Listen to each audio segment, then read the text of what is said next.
The FCA redress scheme won't just cost money, it's going to expose operational gaps. And that's where a lot of dealers are underestimating the real impact. Because while the headlines focus on compensation, what actually follows is a sustained increase in customer contact, complaints, documentation, and ongoing communication. Exactly. From the 31st of May 2026, complaint handling resumes, and from that point forward, the volume starts to build.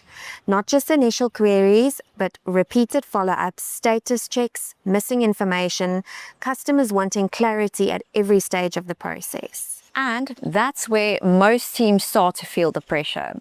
Most operations are designed for steady state volumes.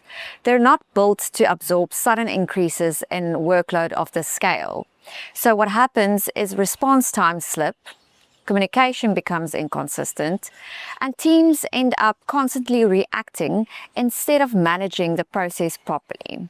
Not just in the workload, but in the customer's experience. These are sensitive cases. If communication isn't clear, timely, and structured, frustration builds quickly, and that starts to impact trust and ultimately your brand. This is exactly where having the right support model in place makes the difference. And yes, some businesses will look at adding extra resources internally or short-term support to get through this surge.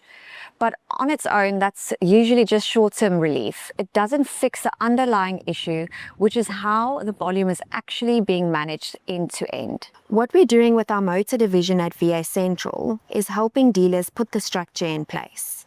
Not just additional capacity, but a managed approach to handling inbound queries, keeping communication consistent, and making sure every interaction is tracked and handled properly as volumes increase. So instead of teams becoming overwhelmed, everything stays controlled. Customers are kept informed, queries are handled properly, and internal teams can stay focused on the areas that matter the most. This isn't about getting through a busy period. It's about protecting your operation and your reputation while this plays out over the next 12 to 24 months. If this is on your radar, let's talk through how you handle it before the volume hits.